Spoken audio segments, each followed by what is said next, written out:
পৃথিবীর এক উন্নত, শান্তিপূর্ণ এবং প্রাকৃতিক সৌন্দর্যের দেশ হল অস্ট্রেলিয়া। ভারত ও বাংলাদেশের অনেক মেধাবী, পেশাজীবী, শিক্ষার্থী এবং উদ্যোক্তা স্থায়ী বসবাসের জন্য অস্ট্রেলিয়া যেতে চান।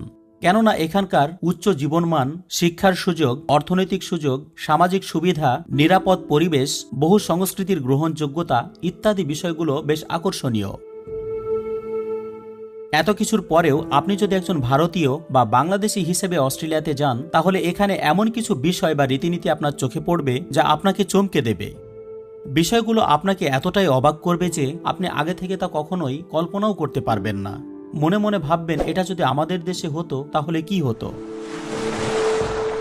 মরুচরের এই পর্বে আমরা অস্ট্রেলিয়ার এমনই 10টি বিষয় সম্পর্কে জানতে চলেছি। সন্তানদের নিজের মতো করে জীবন সাজানো। অস্ট্রেলিয়াতে সন্তানেরা সাধারণত 18 বছর বয়সে পিতামাতার বাসা ছেড়ে অন্যত্র বাসা নিয়ে নিজের মতো করে স্বাধীনভাবে বসবাস শুরু করে।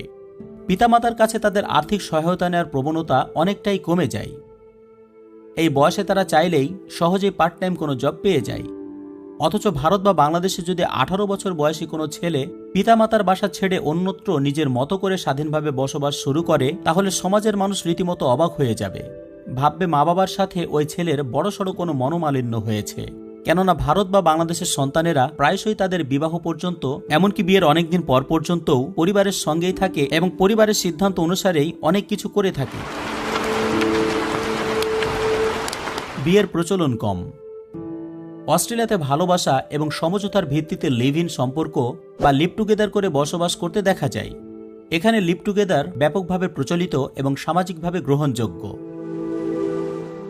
লিভ টুগেদার বিষয়টি হলো এমন, একজন পুরুষ এবং একজন নারী বিয়ে না করেই একে অপরের সাথে একই বাড়িতে থাকে, এমনকি শারীরিক সম্পর্ক স্থাপন করে। অস্ট্রেলিয়াতে এমন সম্পর্ক আইন দ্বারা স্বীকৃত, বিশেষত তারা যদি 6 মাস বা তার চেয়ে বেশি সময় একসঙ্গে বসবাস করেন। এখানে এটি একটি সাধারণ সামাজিক প্রথা এবং মানুষ এটাকে নেতিবাচকভাবে দেখে না। 2017 সালের একটি সমীক্ষা অনুসারে 79% অস্ট্রেলীয় বিশ্বাস করেন যে বিবাহের আগে একসঙ্গে থাকা সম্পর্কের জন্য ভালো। যদিও লিভ ইন সম্পর্কের সংখ্যা বাড়ছে, তবুও বেশিরভাগ অস্ট্রেলীয় দম্পতি শেষ পর্যন্ত বিবাহ বন্ধনে আবদ্ধ হন। যদিও সঠিক পরিসংখ্যান পাওয়া কঠিন, তবে ধারণা করা হয় যে অস্ট্রেলিয়ায় বর্তমানে অনেকেই লিভ টুগেদার সম্পর্কের মাধ্যমে জীবনযাপন করছেন যারা জীবনে কখনোই বিয়ে করেন না। ভারত বা বাংলাদেশের লিভ টুগেদার সামাজিকভাবে গ্রহণযোগ্য নয়। এটি করলে খুব নিন্দা এবং কলঙ্কের মুখে পড়তে হবে।